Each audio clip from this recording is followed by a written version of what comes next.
Bonjour, bonjour, bonjour les frères et sœurs. Bienvenue dans la présence du Seigneur ce matin. Amen.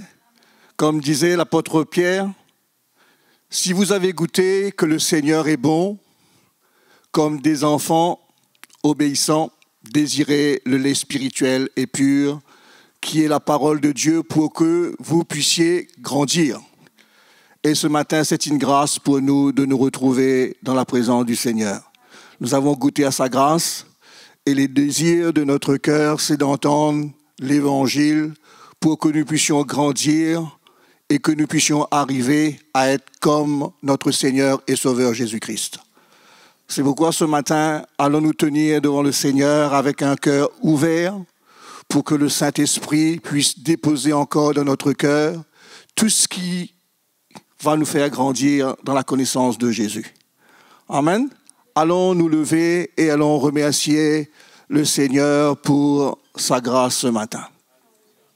Et allons nous attendre à ce que l'Évangile touche notre cœur, à ce que ce matin, notre vie soit encore changée par la grâce de notre Dieu. Amen ou pas? Nous qui sommes là ce matin, il y a ce désir-là dans notre cœur. Et pour tous ceux qui nous écoutent, il y a ce désir-là dans notre cœur ce matin, c'est d'entendre l'Évangile pour être changé. Amen. Allons courber nos cœurs devant le Seigneur ce matin. Seigneur, nous voulons te remercier pour la grâce que tu nous as accordée ce matin. Tu t'es révélé dans notre cœur et nous avons goûté à ta grâce. Nous avons goûté à ta bonté. Nous avons goûté, Seigneur, à ton amour. Et combien ce matin encore, dans notre cœur, nous tenons dans ta présence, nous désirons. Nous désirons être changés, nous désirons être transformés. Nous désirons de plus en plus, Seigneur, que tu agis dans notre cœur pour que nous puissions devenir libres.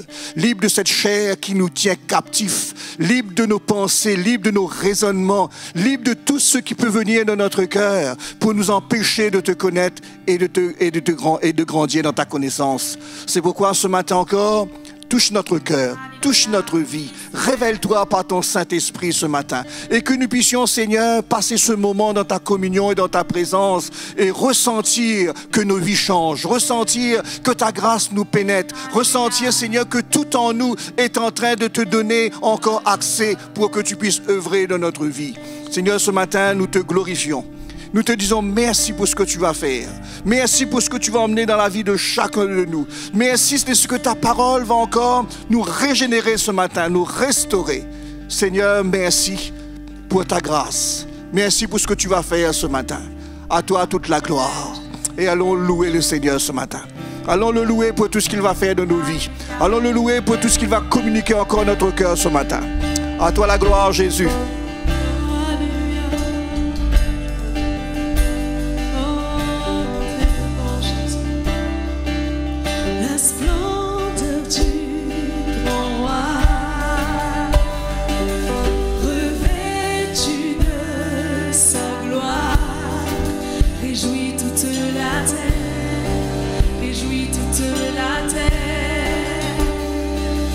Enveloppé de lumière.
Que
Merci pour ta présence, Jésus.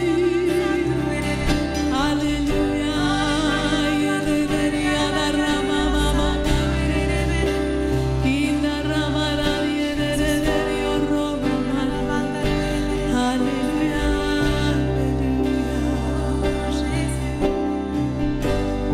Les cieux proclament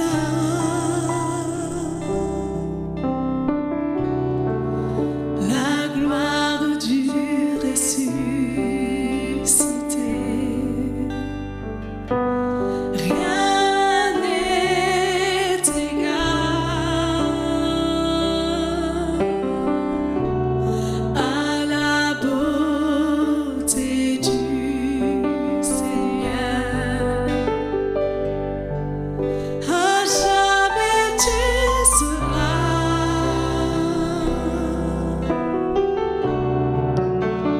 l'agneau sur le trône.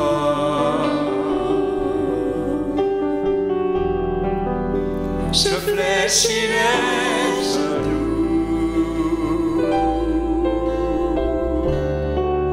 pour t'adorer, toi seul. Je veux chanter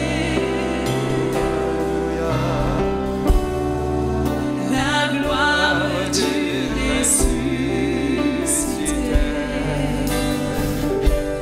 L'agneau immolé nous a rachetés pour Dieu. À jamais tu seras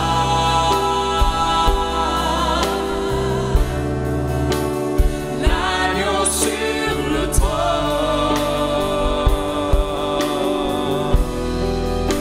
Je fléchis les genoux pour t'adorer, toi seul.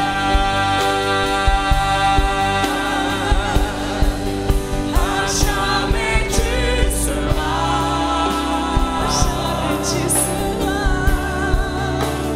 l'agneau sur le trône.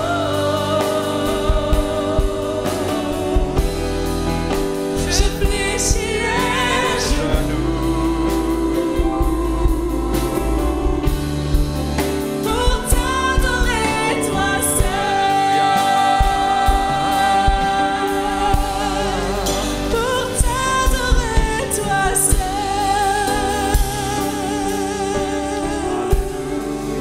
Pour t'adorer, toi seul. Gloire à Dieu. Alléluia, gloire à ton nom, notre Dieu. Gloire à ton nom, Jésus. Gloire à toi pour tout ce que tu es, pour ce que tu as accompli pour nous, ce que tu as fait pour nous sauver. Te donnons gloire, nous te rendons gloire, honneur ce matin. Oui, Seigneur, nous publions tes louanges, nous chantons tes louanges ouvertement. Oui, Seigneur, tu es digne d'être honoré, d'être glorifié. Digne de nos louanges. Alléluia. Merci, Seigneur. Merci, merci pour ces moments précieux que tu nous accordes.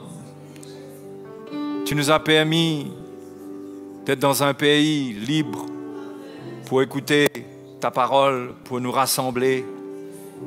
Tu nous as accordé la grâce au milieu des circonstances présentes de pouvoir encore nous rassembler. Nous te remercions. Tu es en contrôle de toutes choses. Nous te bénissons. Alléluia. Nous reconnaissons ta main sur notre vie. Nous voulons accepter son œuvre dans notre cœur. Nous ne voulons pas juste chercher ta main pour nous protéger, mais nous voulons accepter son œuvre, l'œuvre qu'elle est capable d'accomplir en nous. Cette œuvre de changement, de transformation, de gloire en gloire, à la ressemblance de Jésus. Merci Seigneur, que ta grâce se manifeste, que les yeux de notre cœur s'illuminent, que nous puissions voir dans l'esprit. Merci notre Père et notre Dieu. Au nom de Jésus, Amen.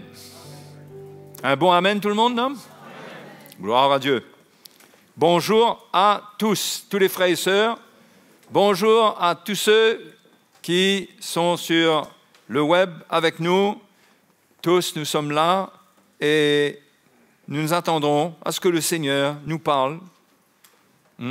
Et j'aimerais, sans tarder, aller dans le livre des Proverbes. Proverbes chapitre 29.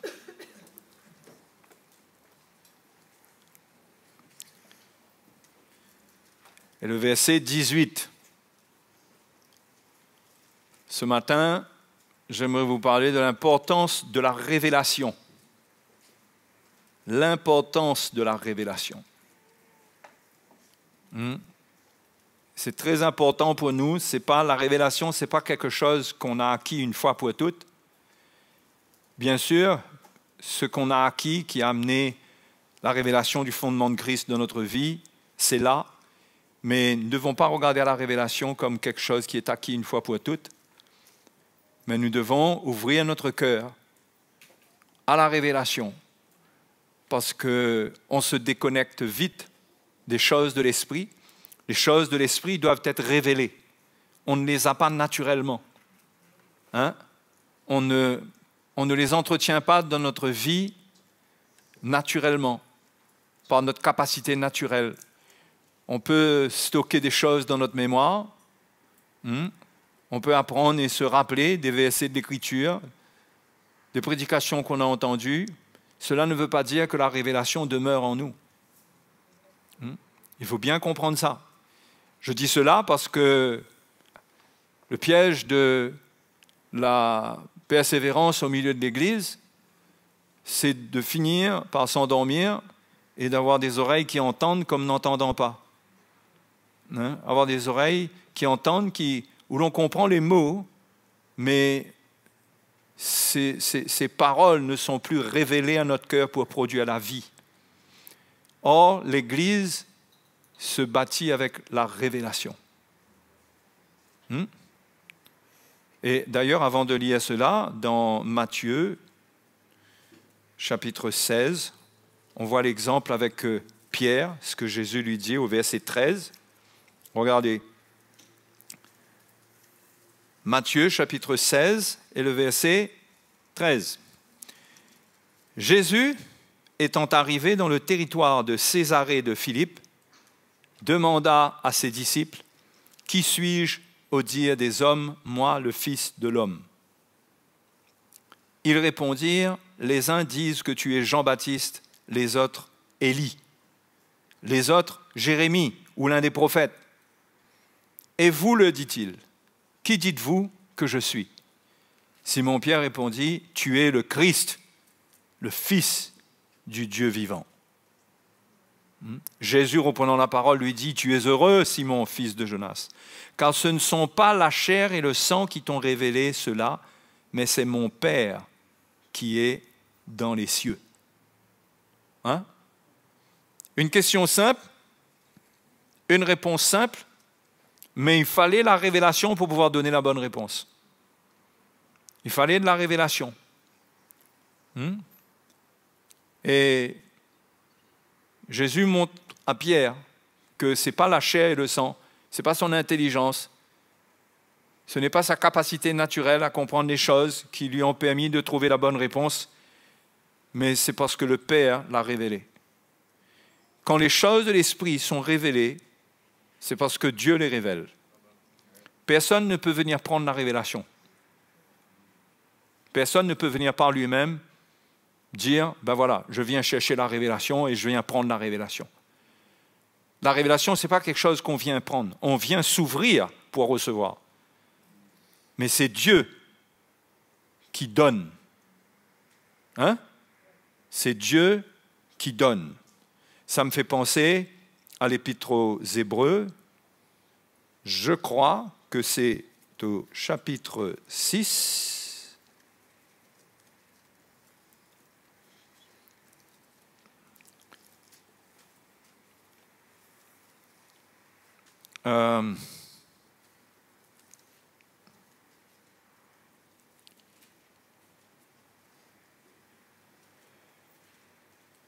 chapitre 6.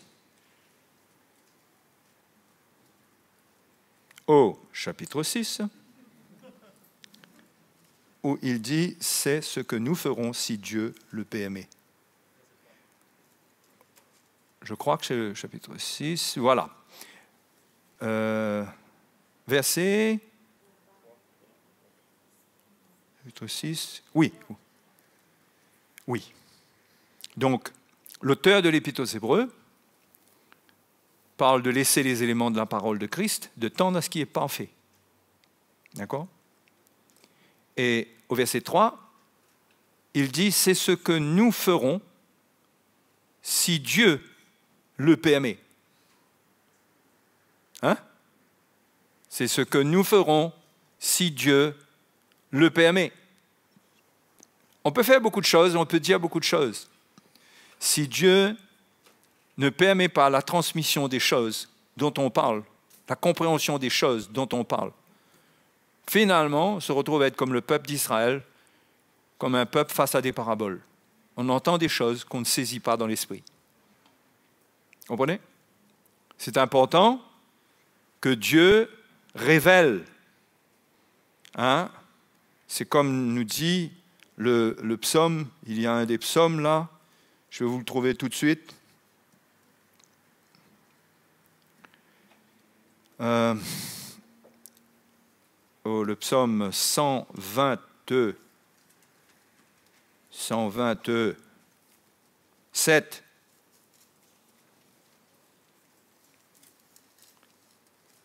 Cantique des degrés de Salomon. Si l'Éternel ne bâtit la maison, ceux qui la bâtissent travaillent en vain. Verset 1. Hein? Ouais, on peut faire des choses, mais si Dieu ne fait pas avec nous, c'est lui qui accomplit les choses. Ce que nous faisons est sans puissance si Dieu n'est pas à l'œuvre. Et on peut croire que Dieu est automatiquement à l'œuvre à partir du moment où on fait quelque chose. Ben, ce n'est pas vrai.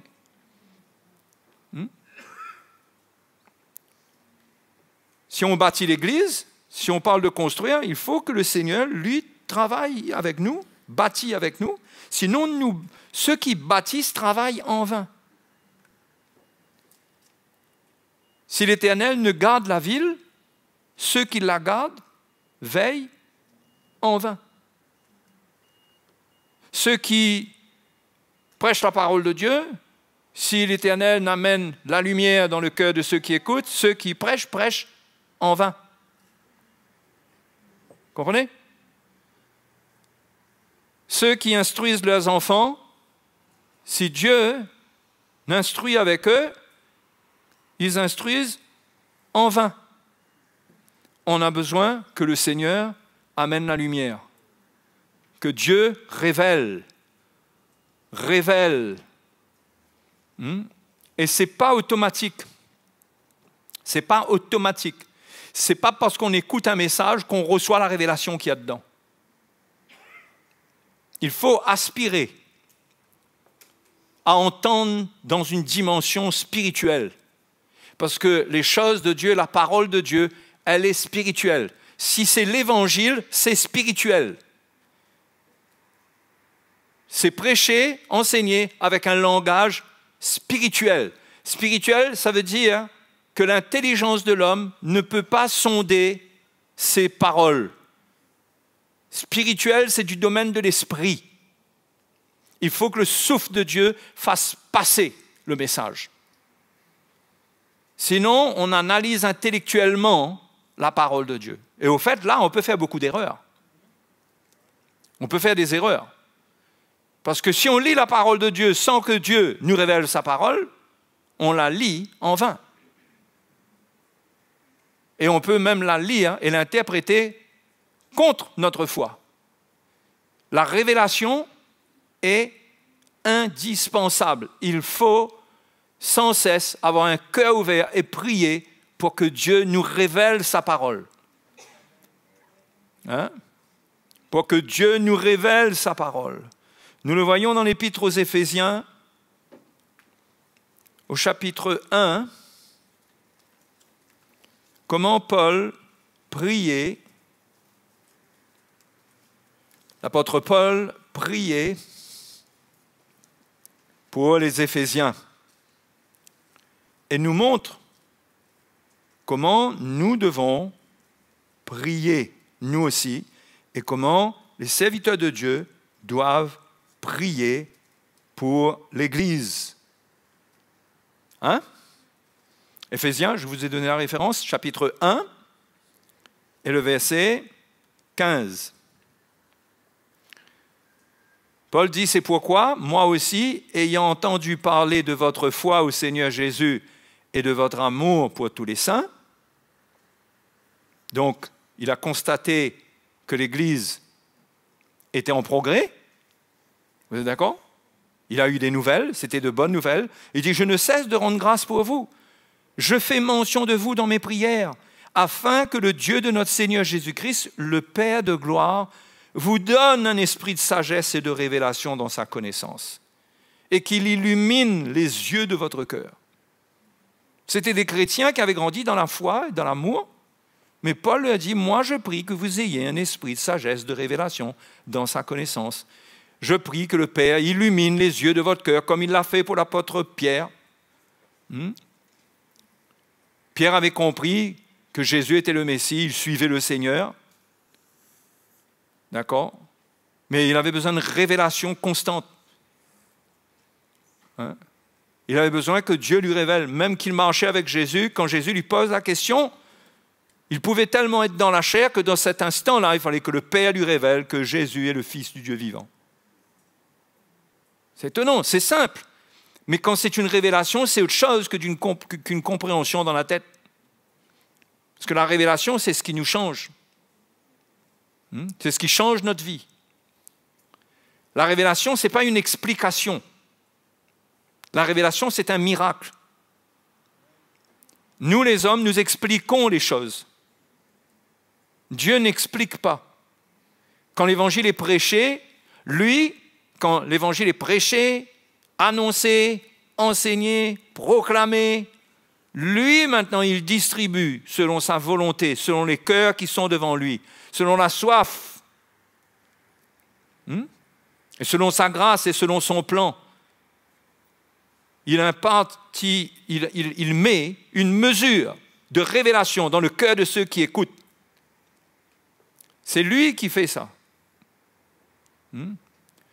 Et il le fait comme un miracle. C'est une lumière qui frappe notre cœur. 5 secondes de révélation valent mieux que 2 heures d'explication. Parce que la révélation nourrit notre esprit. Ce n'est pas Dieu qui explique, qui nous explique. Ceux qui prêchent ou enseignent, ils expliquent. Parce que c'est l'occasion pour Dieu de faire passer les choses, parce que le Seigneur se sert de sa parole. Mais quand Dieu met dans le cœur, il n'explique pas. Il transmet une lumière, et cette lumière illumine les yeux du cœur. Et on comprend des choses qu'on n'entend même pas. La révélation transmet plus à notre cœur que ce qui nous est dit. Bien sûr, en restant dans la doctrine. La révélation, c'est quelque chose d'extraordinaire. C'est la parole qu'on entend et qui nous éclaire dans notre situation aussi. Pourtant, l'évangile est annoncé d'une manière générale. Mais la révélation, c'est une lumière qui vient, qui frappe le cœur de l'homme. Et cette lumière, elle est remplie de la vie du Seigneur. Il vaut mieux un tout petit peu de révélation que beaucoup d'explications. Ce n'est pas la quantité de temps qu'on passe dans la Bible qui compte, c'est la quantité de révélation qu'on peut avoir.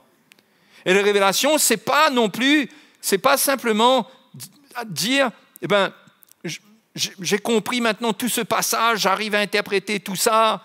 La révélation, c'est comment Dieu me parle tout d'abord. Comment il se révèle à moi au travers de sa parole.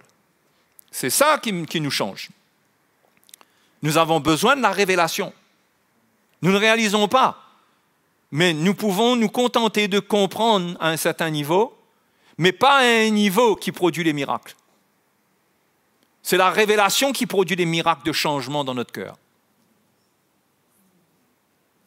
D'accord? C'est pourquoi les deux premiers ministères apostoliques et prophétiques sont des ministères de révélation. Parce que ce ne sont pas des ministères qui expliquent beaucoup de choses, mais qui partagent la révélation. Vous comprenez? Parce que la révélation, c'est le fondement sur lequel on construit notre vie. On a besoin de révélation. Que ce soit à l'Église, que ce soit dans notre recherche personnelle des choses de Dieu, on a besoin que Dieu nous parle. La révélation, c'est Dieu qui nous parle. Et on se séduit souvent. On croit comprendre. On est séduit quand on croit qu'on a compris et que la révélation a arrêté de nous éclairer. Parce que ce qu'on a compris, notre chair peut en faire quelque chose d'un peu spécial. À notre goût. Mais le moment de la révélation, ça confronte, ça éclaire, c'est clair ce qui nous est dit. Après, ce qu'on comprend vient se rajouter, on vient se justifier, on veut expliquer. Mais ce que Dieu nous a dit, la révélation transmet une conviction. Et il faut rester avec cette conviction-là. Vous voyez? Et c'est ça qui change la vie du peuple de Dieu. Quand l'esprit de révélation est au milieu de nous. Et nous devons prier pour l'Église, pour nous-mêmes personnellement, que le Seigneur nous accorde un esprit de sagesse et de révélation dans sa connaissance. Quand on vient puiser dans sa connaissance, on doit avoir cet esprit de révélation. Sinon, on va retirer des informations. Et les informations et la connaissance enflent. La connaissance, Paul dit, ça enfle. Vous comprenez? Ça nous fait croire qu'on est quelqu'un d'extraordinaire.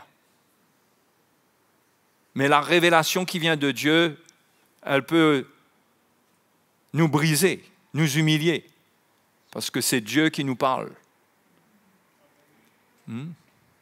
Et on a tendance à vouloir que Dieu nous parle pour qu'on parle aux autres. On entend souvent ce que Dieu nous montre pour les autres. C'est normal aussi, mais ça devrait commencer par nous-mêmes. Que le Seigneur nous parle. Donc, si je reviens dans Proverbe 29,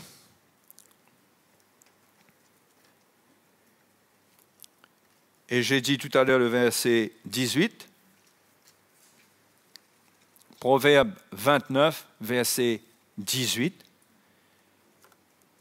quand il n'y a pas de révélation, le peuple est sans frein. Quand il n'y a pas de révélation, le peuple est sans frein. Sans frein. Heureux s'il observe la loi. Comment est-ce qu'il va observer la loi?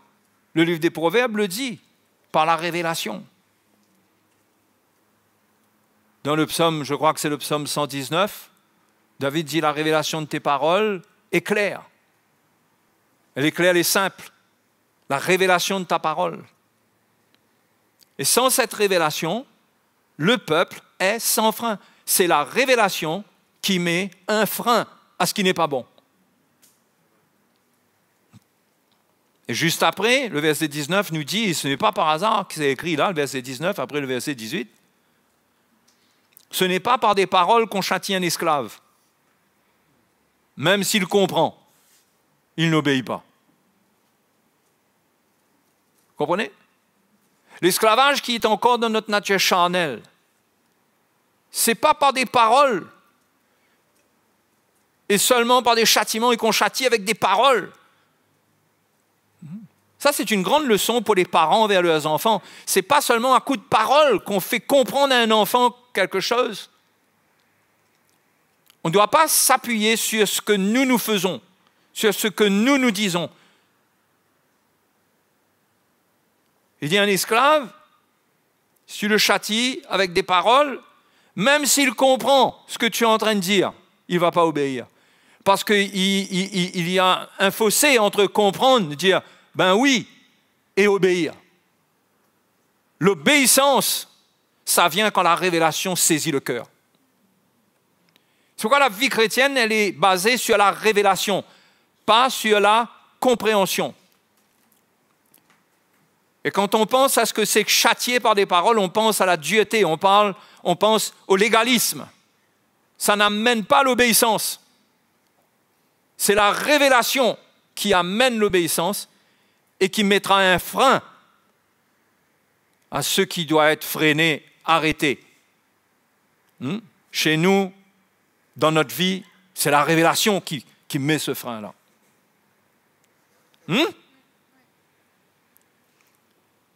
OK?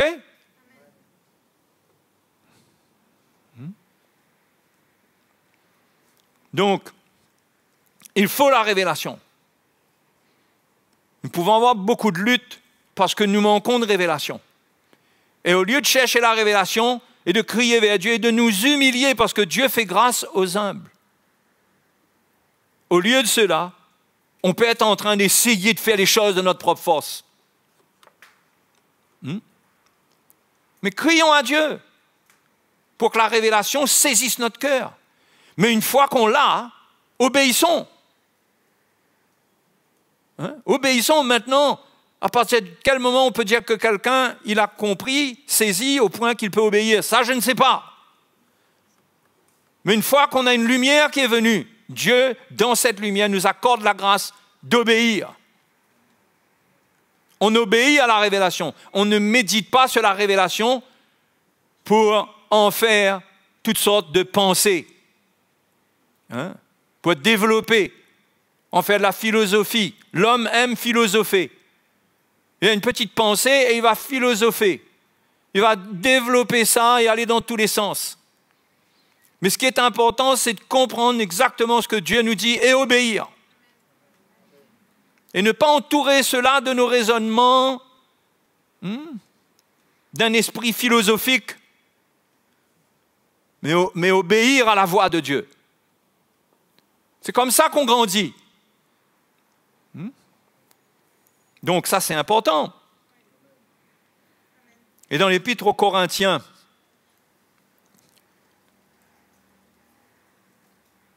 au chapitre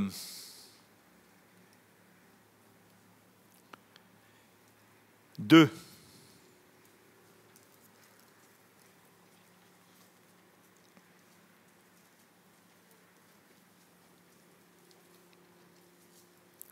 chapitre 2, verset 9. Mais, comme il est écrit, ce sont des choses que l'œil n'a point vues, que l'oreille n'a point entendues, et qui ne sont point montées au cœur de l'homme. Des choses que Dieu a préparées pour ceux qui l'aiment. Dieu nous les a révélées par l'Esprit, car l'Esprit sonde tout, même les profondeurs de Dieu. Qui donc parmi les hommes connaît les choses de l'homme, si ce n'est l'Esprit de l'homme qui est en lui? De même, personne ne connaît les choses de Dieu, si ce n'est l'Esprit de Dieu. Donc, Dieu révèle à ceux qui l'aiment. C'est écrit? Et Jésus a dit, celui qui m'aime, c'est celui qui garde mes commandements. Donc, celui qui aime Dieu, c'est celui qui veut garder les commandements de Dieu. Parce qu'on ne sépare pas l'obéissance aux commandements à l'amour qu'on a pour Dieu. Celui qui aime, il veut garder les commandements de Dieu. Et celui qui aime Dieu lui révèle les choses qui ne montent pas naturellement à son cœur. Les choses qu'il ne peut pas avoir. Il a besoin de Dieu pour lui communiquer cela. Et parce que Dieu voit son cœur et sa sincérité, Dieu lui révèle ces choses. C'est-à-dire, la révélation, c'est prendre les choses qui sont dans les profondeurs de Dieu. Vous imaginez que les choses qui sont dans les profondeurs de Dieu ne peuvent pas être sondées par l'intelligence humaine. L'intelligence de l'homme ne peut pas aller sonder les profondeurs de Dieu. Mais l'Esprit sonde tout. C'est pourquoi Dieu nous a donné l'Esprit. C'est pourquoi nous sommes loin du Saint-Esprit. C'est pourquoi il y a des ministres de l'Évangile, les 5 ministres de l'Évangile, qui sont loin pour transmettre la révélation par le Saint-Esprit.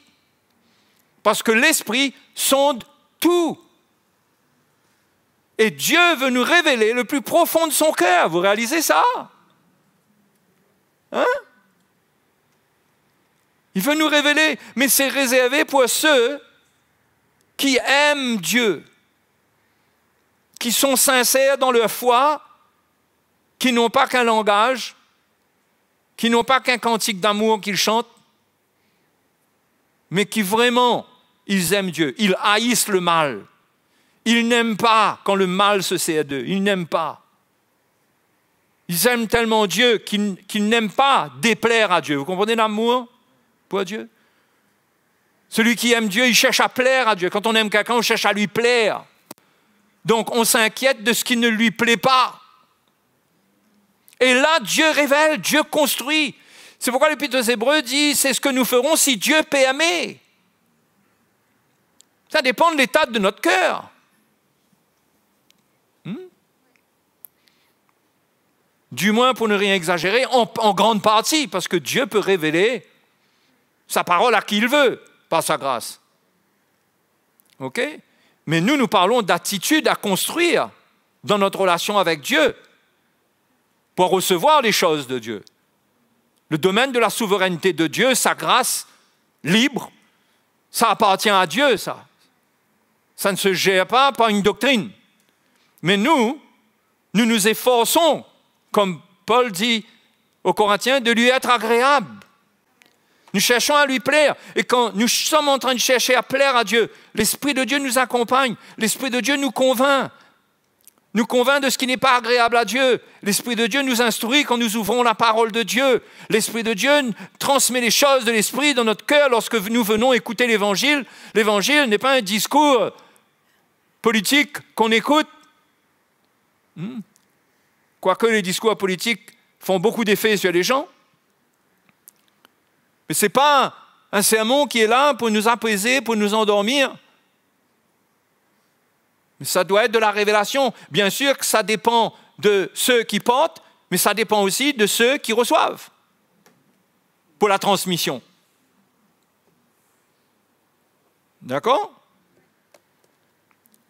Donc, ceux qui aiment le Seigneur, Dieu leur révèle son plan, ses voies, par l'Esprit. Le verset 12 dit, « Or, nous n'avons pas reçu l'Esprit du monde, mais l'Esprit qui vient de Dieu, afin que nous connaissions les choses que Dieu nous a données par sa grâce. » Hein? Ce n'est pas par l'Esprit du monde qu'on reçoit les choses de Dieu, qu'on comprend les choses de Dieu. Ce n'est pas par l'Esprit du monde. C'est pourquoi un chrétien doit se purger de l'Esprit du monde. Il ne doit pas se nourrir de l'Esprit du monde. Combien de gens se nourrissent de l'Esprit du monde? Combien de parents et de mamans lisent plus des livres concernant l'éducation des enfants et tout ça plutôt que la Bible? Je ne dis pas qu'il n'y a rien dedans, il y a des choses qui peuvent nous aider, mais on doit être imprégné de la pensée de Dieu. Ce n'est pas l'Esprit du monde qui nous enseigne les voies de Dieu. L'Esprit du monde nous enseigne les voies du monde. Et il y a peut-être une manifestation de la bonté de Dieu dans certaines choses du monde, parce que Dieu fait pleuvoir sur le bon comme sur le méchant. D'une manière ou d'une autre, Dieu permet certaines choses pour secourir le monde, mais nous avons bien plus que cela. Nous, notre héritage relève du domaine de la révélation. Mais Dieu ne peut pas construire selon l'injustice qui existe dans le monde. Parce que ce n'est pas juste que quelqu'un puisse comprendre mieux qu'un autre dans un sens. Dans un sens. Donc Dieu ne travaille pas à ce niveau. Le Seigneur amène la révélation. Et la révélation saisit le cœur de ceux souvent qui n'arrivent pas à comprendre par leur intelligence, parce qu'ils n'ont pas une intelligence qui est activée pour analyser toute chose. Ils ont une intelligence simple pour dire Amen et pour dire oui, c'est ça, fini. Parce que celui qui est intelligent, il rentre dans une confusion parce qu'il rentre dans une communion avec la pensée de Dieu par son intelligence. Et il se séduit et il ne comprend rien.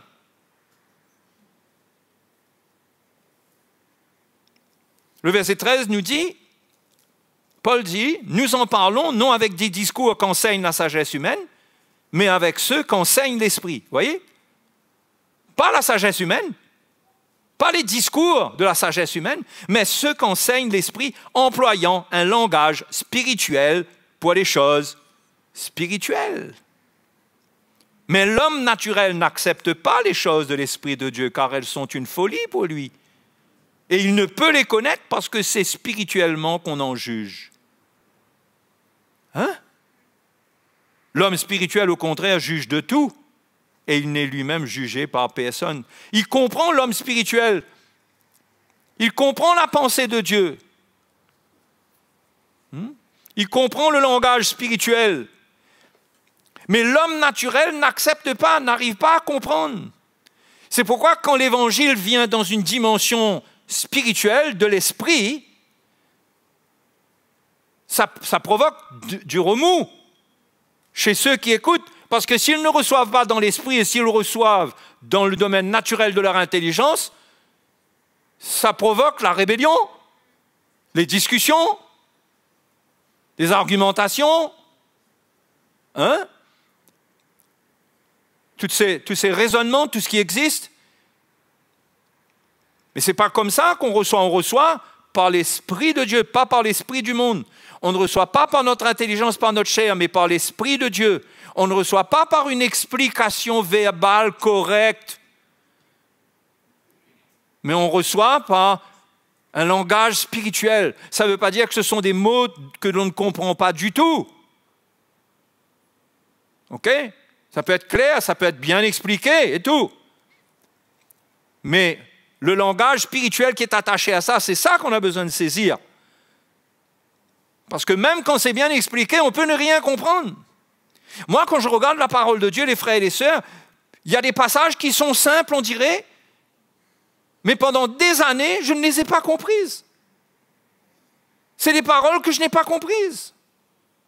Et un jour, poum, un petit passage me dit, tiens, mes yeux s'ouvrent.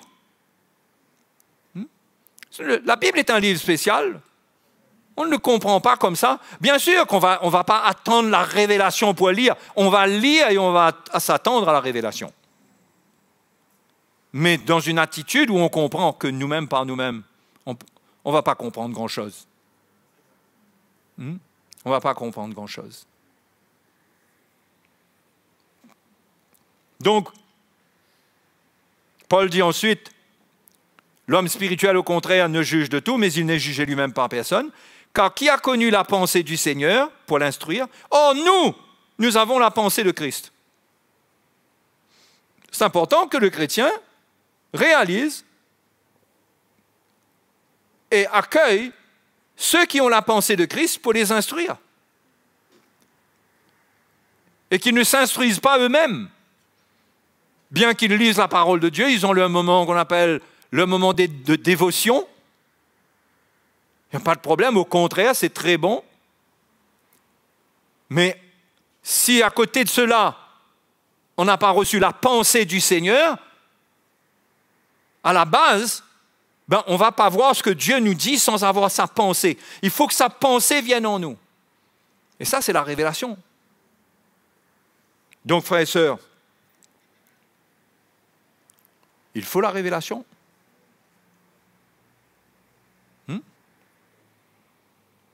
Regardez dans Matthieu, chapitre 13.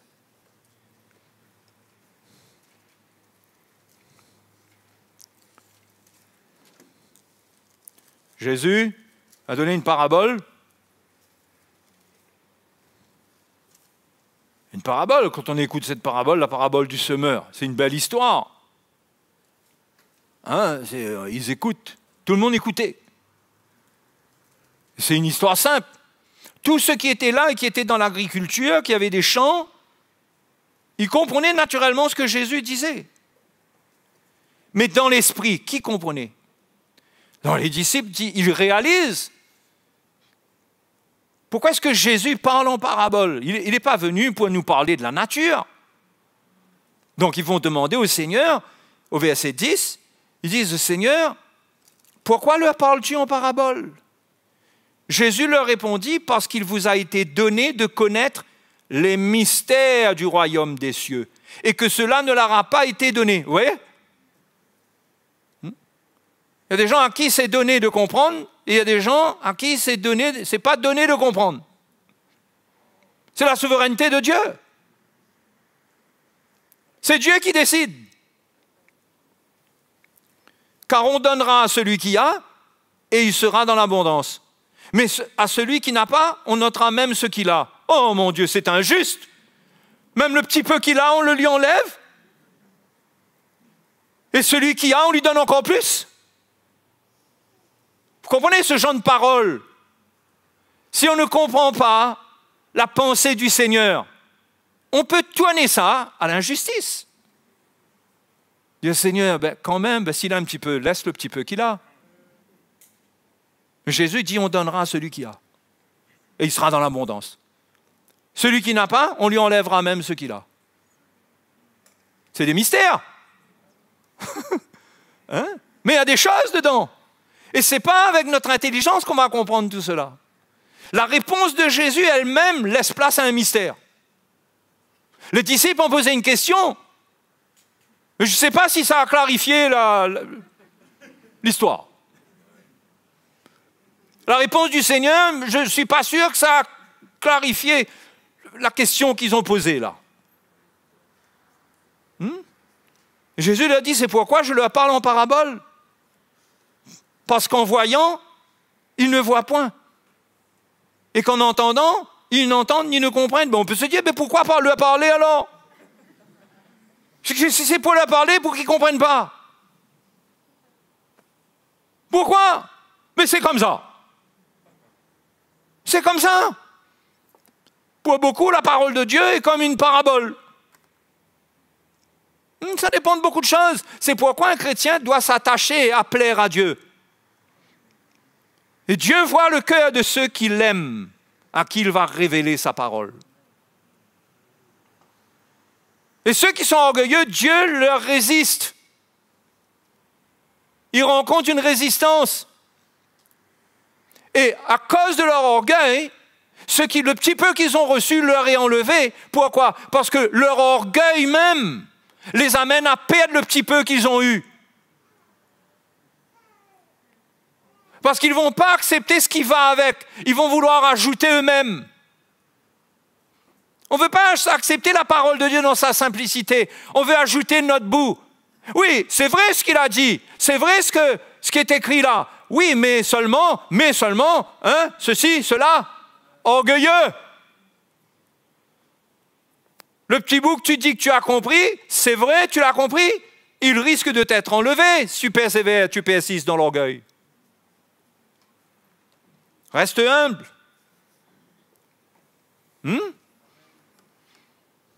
C'est pourquoi je leur parle en parabole. Et c'est pourquoi Dieu nous parle par la croix. La croix est une folie pour l'intelligence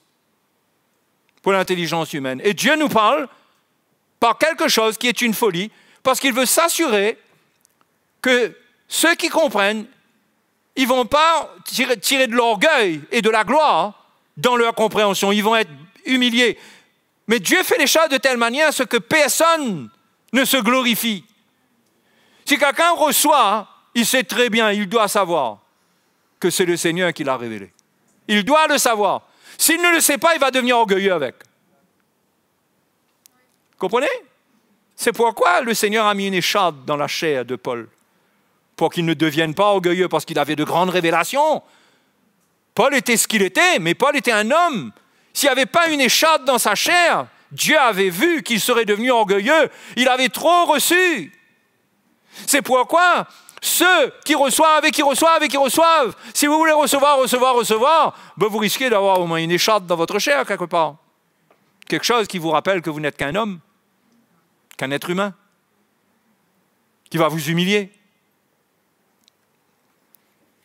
Parce que quand Dieu révèle, il doit nous protéger de l'orgueil. Hein? Et quand Dieu révèle sa parole à l'Église, il protège l'Église des orgueilleux. Il ne leur donne rien. Il ne va pas dans leur orgueil les éclairer, les instruire. Non. Ça ne résout pas tout. Mais Dieu, c'est comme ça qu'il se tient. Parce que l'orgueilleux, lui, il continue à croire qu'il comprend. Il comprend avec Bible à la main, il comprend. VSC, tu as VSC, il peut vous réciter des chapitres pour vous prouver qu'il a raison. Hein? Mais il n'a pas la révélation. Et pour eux, verset 14, pour eux s'accomplit cette prophétie d'Ésaïe. Vous entendrez de vos oreilles et vous ne comprendrez point. Ça, c'est l'annonce par Ésaïe que l'Évangile allait être révélé dans une dimension où l'homme n'allait rien comprendre. C'est pourquoi les Juifs, leur manière de comprendre les choses étant basée sur des lois et des principes, même que c'était évident que Jésus était le Messie si on regardait dans les prophéties, mais tellement ils étaient dans leur truc, ils n'ont pas réussi à discerner que Jésus est le Fils de Dieu, pour beaucoup. L'aveuglement de la religion.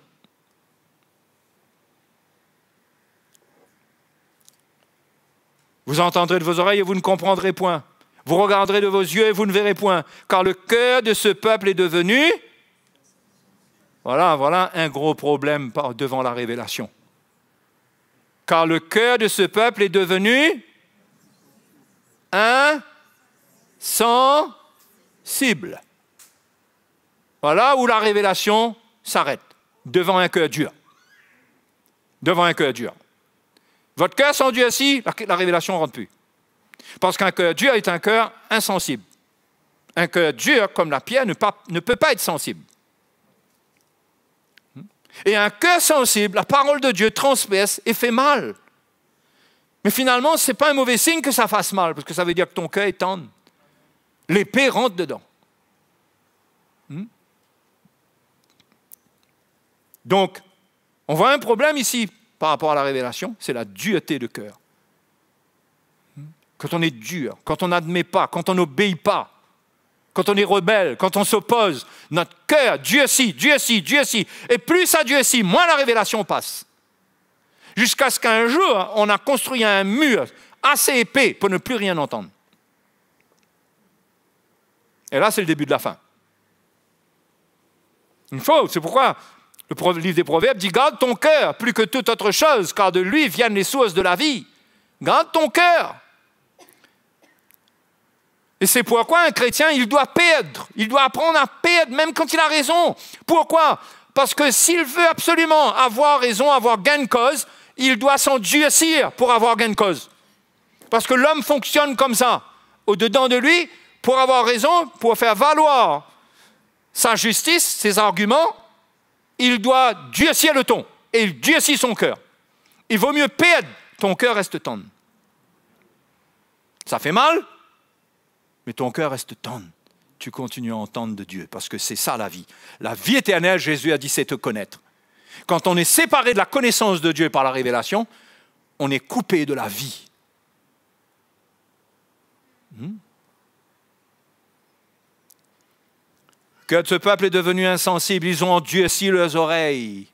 Ils ont fermé leurs oreilles, leurs yeux. Il y a un moment où notre cœur peut être dur au point que nous ne voulons plus entendre la vérité. On trouve non, c'est trop. On trouve là assez. Assez avec la croix qui me reprend.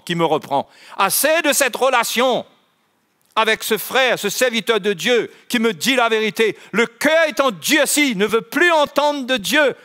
Les oreilles sont endurcies. Non, on bouche nos oreilles, les oreilles de notre cœur, en endurcissant notre cœur. On ferme nos yeux. C'est dangereux. De peur qu'ils ne voient de leurs yeux, qu'ils n'entendent de leurs oreilles. Et regardez la suite. Qu'ils ne comprennent de leur cœur. Comprendre du cœur, c'est recevoir la révélation. D'accord? C'est ça. De peur qu'ils ne comprennent de leur cœur, pas comprennent de leur tête. Comprennent de leur cœur. Ça parle de la révélation. Là, ils n'arriveront pas à recevoir la révélation. Parce que leur cœur est dur. Et ceux qui sont comme ça, la parole de Dieu est comme une parabole. De peur qu'ils ne comprennent de leur cœur, qu'ils ne se convertissent. Et que je ne les... Ah, ça, mes frères, mes sœurs, vous voyez la guérison là? Souvent, on met la guérison au départ. On veut voir la guérison, on veut voir le Seigneur agir dans notre cœur, on veut que Dieu guérisse notre cœur, Dieu guérisse notre couple, Dieu nous guérisse, Dieu, etc., etc. Mais on n'arrive pas à recevoir la guérison. Pourquoi? Parce qu'avant la dernière étape que je ne les guérisse là, il faut traiter le cœur qui est devenu insensible avant. Ça, il faut s'humilier pour perdre ça. Il faut briser son cœur devant Dieu. Et crier à Dieu pour qu'on entende de l'Esprit. Parce que les choses de l'Esprit nous guérissent. Guérissent notre vie. Et qu'on arrive à voir et qu'on arrive à comprendre de notre cœur. C'est-à-dire que la révélation passe. Que la révélation passe. Si le cœur est méchant, si le cœur est dur, s'il n'y a pas de pardon, s'il n'y a pas de repentance, ce cœur-là est endurci par la séduction du péché, comme nous dit l'Épître aux Hébreux, la révélation ne passe plus. La guérison se tient loin. Il n'y aura pas de guérison.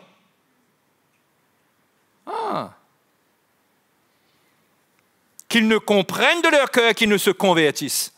Vous voyez, la révélation amène la conversion. Ouais. La révélation amène la conversion. Mais oui, mais nous sommes convertis, nous frères, nous sommes convertis au Seigneur. Oui, nous sommes convertis au Seigneur, mais dans notre cœur, nos attitudes, notre vie, notre manière de penser n'est pas convertie, n'est pas totalement convertie. Nous sommes convertis à Jésus pour être sauvés. C'est clair, nous avons la vie éternelle, c'est clair, mais la conversion, ce que Paul va appeler plus tard dans Romains, le renouvellement de notre intelligence. C'est-à-dire que toutes nos pensées sont renversées pour accueillir la pensée du Seigneur. Ça, la révélation amène cela. Amène une conversion. Parce que quand la révélation vient et qu'on dit oui, on se convertit à ce que Dieu nous dit. Notre pensée change. Et cette conversion ouvre la porte pour la guérison. Alors, sans aller chercher qui est malade, pour quelle raison, c'est pas seulement, je ne parle pas seulement de maladie physique, ça inclut, parce qu'il y a des gens qui restent malades parce qu'ils ne sont pas bien dans leur cœur, ça c'est clair, parce que le corps et l'esprit sont liés comme ça, ce n'est pas pour rien qu'on ait un esprit dans un corps, on n'est pas un esprit qui flotte dans un corps, les deux sont attachés avec, il y a une interaction entre les deux, d'accord? Et comme les choses de Dieu se révèlent au cœur, si notre cœur est malade et qu'il est rebelle à la parole de Dieu, nous pouvons nous retrouver dans des états de santé qui ne s'améliorent pas. À cause de cela, il y a des états de santé qui ne s'améliorent pas pour des raisons purement physiques. On est d'accord. C'est pourquoi on ne peut pas juger de ces choses. On ne peut pas les blaguer là-dessus. Mais moi, je ne m'étonne pas quand j'écoute quelqu'un exprimer son amertume. Je ne m'étonne pas que cette personne a un problème d'hypertension. Ça ne peut pas l'aider. Son cœur, sa circulation, tout en elle, cette personne, ne travaille pas normalement. Et pour que ça se calme, il faut que Dieu guérisse ton âme et que tu restes tranquille. Comment ça va se venir? Révélation, conversion. Avant cela, qu'attendre? On se repent, on pardonne. Et là, on ouvre la porte et au bout du couloir, il y a cette bénédiction qu'est la guérison. Ce que je vous dis, ce n'est pas à appliquer comme un absolu, comme une règle absolue. Parce qu'il y a des gens qui sont très bien dans leur cœur et qui meurent avec leur maladie. Donc, il ne faut pas tirer une règle cartésienne là.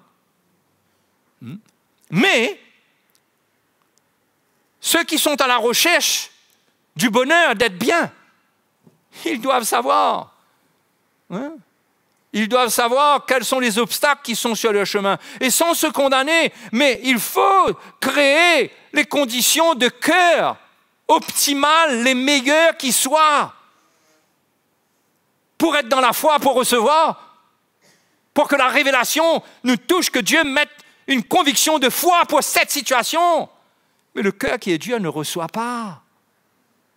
Il est obligé d'être dans la foi par lui-même. Il est obligé de dire, moi je vais être dans la foi. Je vais être dans la foi. Mais tu es dans la foi, mais tu es dans une foi qui ne repose pas sur la puissance de Dieu. Tu es dans une foi qui dépend de ta propre foi. Ça ne dépend pas de la communication, de la révélation. Ça dépend d'une compréhension. Tu te dis, moi je crois en Dieu, je vais croire en Dieu, je vais être dans la foi. Mais ce n'est pas la foi qui sauve ça. La foi qui sauve, c'est la foi qui vient dans le cœur. Vous comprenez? Donc, frères et sœurs, la révélation.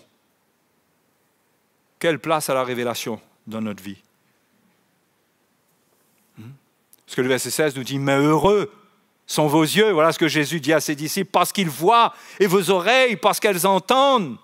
Je vous le dis en vérité, beaucoup de prophètes et de justes ont désiré voir ce que vous voyez et ne l'ont pas vu, entendre ce que vous entendez et ne l'ont pas entendu. Oui, même les grands prophètes de l'Ancien Testament, ils prophétisaient, ils disaient des choses qu'eux-mêmes ne comprenaient pas, ils n'étaient que des prophètes, parce que Jésus était l'accomplissement de tout ce qu'il disait.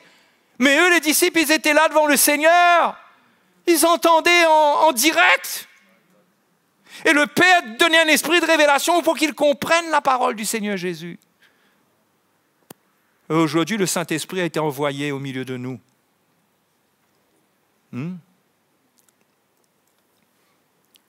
Vous donc écoutez ce que signifie la parabole du semeur. Et là, je ne vais pas aller expliquer la parabole du semeur.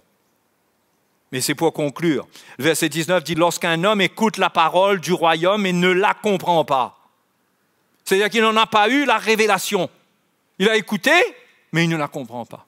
Eh bien, la petite semence qui est venue, l'ennemi vient et enlève cela. Mais celui qui reçoit et qui comprend, une graine porte 30, 60, 90 grains, 100 grains. Celui qui entend et qui comprend.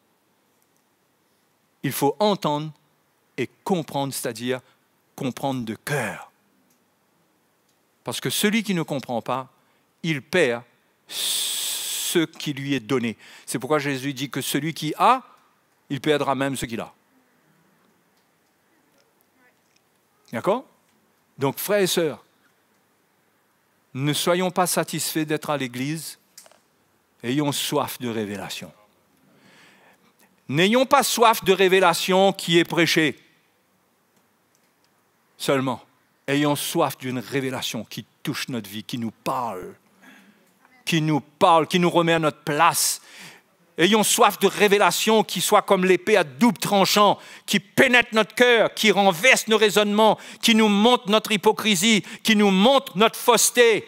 N'essayons pas de chercher à développer un lien de camaraderie avec le Seigneur et faire de lui quelqu'un qui nous comprend et les autres ne nous comprennent pas. Parce que lui, il est amour. Non! Ça, c'est de la fausseté. Cherchons à comprendre la pensée du Seigneur telle qu'elle est. Elle ne va pas changer pour nous. Et acceptons ce que Dieu nous dit. Amen. Soyons prêts pour la vérité, les frères et sœurs.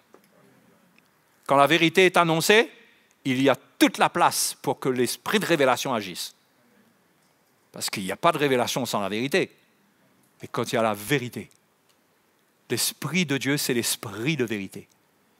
Il révélera les choses qui sont profondes dans le cœur du Père. Et la révélation, c'est réjouissant. Ça réjouit notre cœur. Moi, quand je me tiens devant ma Bible et que je vois que le livre s'ouvre, les écrits s'ouvrent, Mais ça réjouit mon cœur. Parce que je sais très bien que parfois, c'est même pas en ouvrant. Parfois, je suis sur mon vélo, je pense à un WC, un passage, et flaf. Bon, sur mon vélo, il faut que je fasse attention de ne pas être trop distrait. Mais ça vient. La pensée du Seigneur nous éclaire parce qu'on a soif de comprendre. Alléluia. Dieu veut vous éclairer, vous donner des paroles pour vos enfants, des paroles pour votre conjoint qui ne sont pas animées de dureté pour châtier l'un, châtier l'autre, mais de la révélation qui sauve.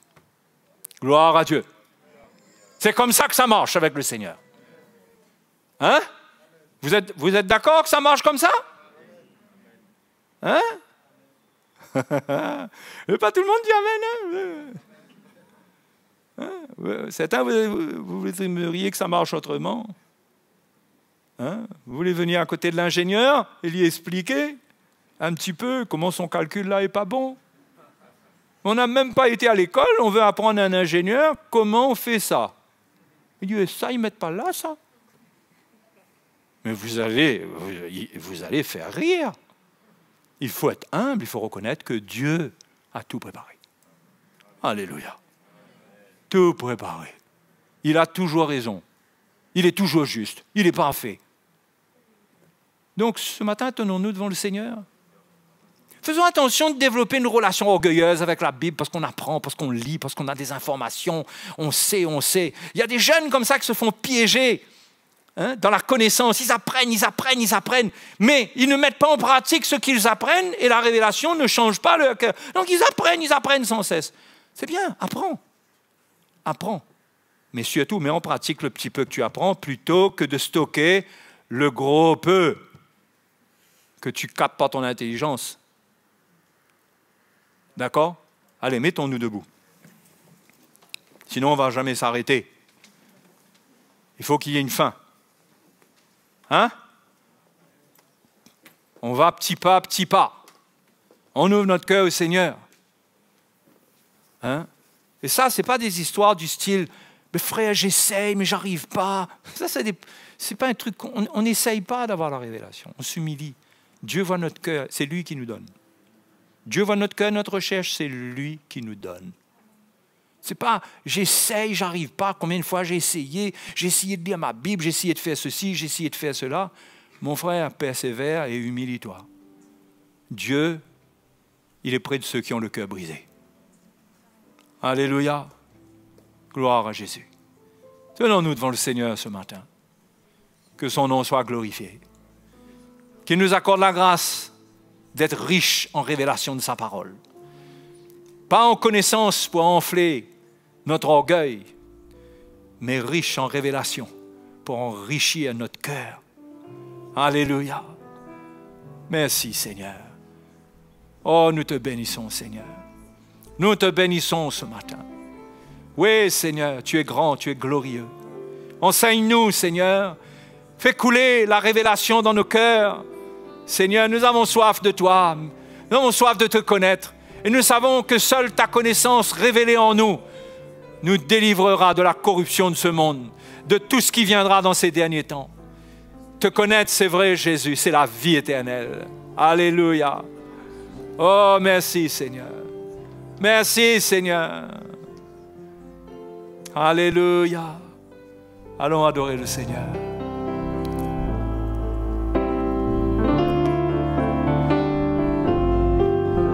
Alléluia. Merci, Seigneur. Précieuse ta bonté, ô mon Dieu, À l'ombre de tes ailes, je cherche un refuge. tu me Rassasie de l'abondance de ta maison, et tu m'abreuves au torrent de tes délices. Auprès de toi est la source de la vie. par ta lumière nous voyons Non, la lumière.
Alléluia.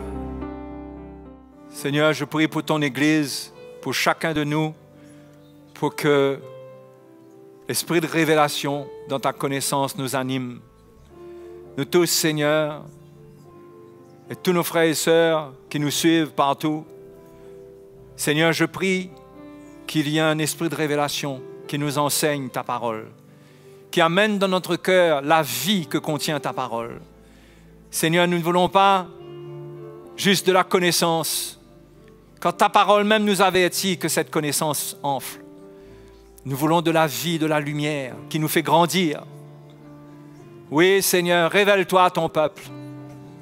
Révèle-toi à ton peuple, révèle-toi à tes enfants. Oh mon Dieu, que nous soyons animés au milieu de l'Église et dans notre vie, dans les moments où nous te cherchons. Accorde-nous cette grâce d'être enseignés par toi, d'être éclairés par toi. Ne nous laisse pas tomber dans le piège de notre intelligence qui déduit beaucoup de choses, mais éclaire-nous. Enseigne-nous. Enseigne-nous, Seigneur. Nous te bénissons. Nous te louons. Tu es merveilleux. Te donnons toute la gloire ce matin. Sois béni Jésus. Alléluia. Nous bénissons le Seigneur ensemble. Nous le bénissons. Alléluia. Gloire à Jésus. Ne soyons pas orgueilleux, soyons humbles. Ne croyons pas que nous sommes arrivés. Ne croyons pas que nous avons compris, quand nous n'avons pas encore connu comme il faut connaître. L'orgueilleux, il croit qu'il sait quelque chose. Celui qui croit qu'il connaît, il n'a pas encore connu comme il faut connaître, nous dit la parole de Dieu dans l'Épître aux Corinthiens. Soyons humbles, demandons au Seigneur de nous révéler sans cesse sa parole. C'est elle qui nous éclaire et qui nous garde. Notre intelligence peut nous égarer, mais l'obéissance, la lumière de la parole de Dieu et l'obéissance à cette lumière nous gardera dans le chemin du Seigneur pour achever notre course. Alléluia. Merci Seigneur. Gloire à Jésus. Alléluia. Vous avez un sujet de prière maintenant. Pour vous-même, pour l'Église, pour vos enfants, pour votre famille, vous avez un sujet de prière. Demandez à Dieu un esprit de révélation. Ne comptez pas sur vos paroles qui peuvent être même des paroles pour châtier un esclave. Ne comptez pas, bien sûr, parler, mais parler en comptant sur le Seigneur, sur sa grâce, pour être animé de paroles de grâce, de vérité et de grâce, pour trouver le cœur de ceux à qui on parle, surtout quand on est en autorité. Quand on est en autorité, on a besoin d'avoir la parole de grâce. Dieu ne châtie pas sans cesse tous ceux à qui il parle. Non. Donc, comprenons ces choses. Alléluia. Et demeurons dans ces choses. Demeurons en elles. Alléluia. Et vous savez, la parole de Dieu va secouer notre côté émotionnel. Vous connaissez notre côté émotionnel? Notre côté humain où on cherche une qualité d'amour qu'il faudrait que Dieu comprenne notre péché, à la limite. Dieu, le Dieu de vérité. Nos émotions vont être secouées. Et c'est bon. Ça nous brise. Mais c'est bon. Parce que ça nous établit dans la vérité. Donc voilà, frères et sœurs. Merci d'être venus. Et je vous dis merci parce que c'est un programme que nous enregistrons, non seulement pour nous et pour les autres. Donc venir assister sur place, c'est amener votre soutien. Mais à la limite, je ne vais pas vous remercier, puisqu'il faut remercier le Seigneur. OK? Allez, que le Seigneur vous bénisse. Et si quelqu'un est là qui a besoin d'un ancien, n'hésitez pas à vous approcher, soit pour prier pour vous, ou pour un conseil. Il y a beaucoup de frères qui sont là ce matin pour vous aider.